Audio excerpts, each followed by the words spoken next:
I'm Corbett Wall with USDA Market News, here with your weekly feeder and stocker cattle market summary for the week ending June the 6th. We had feeder and stocker cattle higher once again. This week $1 to $6 higher, but mostly $3 to $5 higher across the country.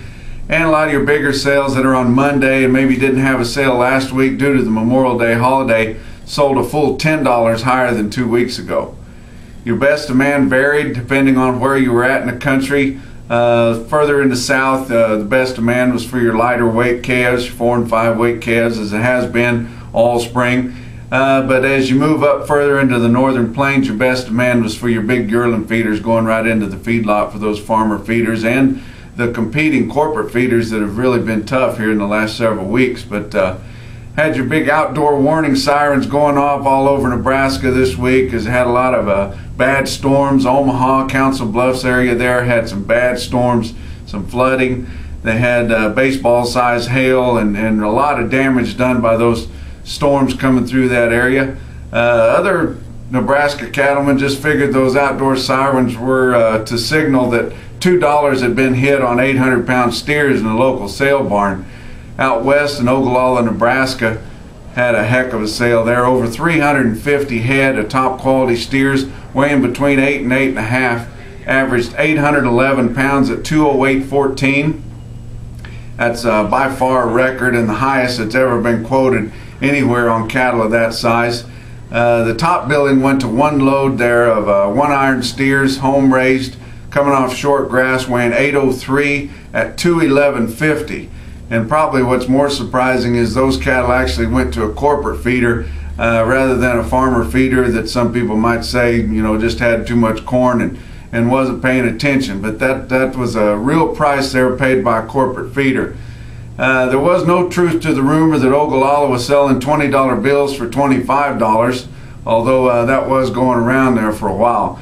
But $2 is a significant price. It hadn't been that long ago where your lightweight pee-wee steers and bulls weighing under 400 pounds or maybe up to 450 would bring $2 a pound, and it was kind of a big deal, and the auctioneer would forget that his handle was a 2 instead of a 1. The clerk would get the price wrong. But going along here in late January, we saw 600-pound steers in the top sales break $2 a pound, and we thought that was really something. Then a little bit later this spring in early April, we saw 7-weight steers break $2 a pound.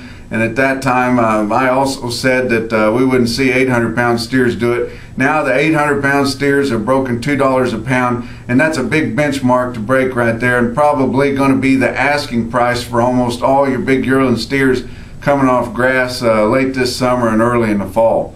So we'll see what happens there. Your CME feeder cattle contracts on the futures there, they're kind of following right behind, but all your summer and fall contracts did end the week over $2 a pound, but that's based on a 750-pound steer, not an 800-pound steer. Had good rains across the Midwest this week, and like we talked about there up in Omaha, they did have some flooding, but really it was a beneficial rain, really going to help the crops. Pretty much everybody's got their corn and beans in now this late in the year. But a great rain there, and it pushed your Chicago Board of Trade corn contracts under $4.50 a bushel for a short time. Fat cattle market this week, $1 to $2 higher, $145 to $146 on a live basis, $232 to $233 dressed. Regional weighted averages this week in the north central states, an 8 to 900 pound steer cost you $196.95. compared to $190.93 last week and $131.96 a year ago. In the south central states, 6 to 700 pound steer cost you $213.01 compared to $209.03 last week and $141.55 a year ago. And down in the southeast, a little crossbred 4 to 500 pound steer cost you $229.22 compared to $228.24 last week and $147.78 a year ago this week. That wraps up your feeder and stocker cattle market summary for this week. Check out our website for more market information at marketnews.usda.gov. And from the Regional Market News Office in St. Joe, Missouri, we'll talk to you next week.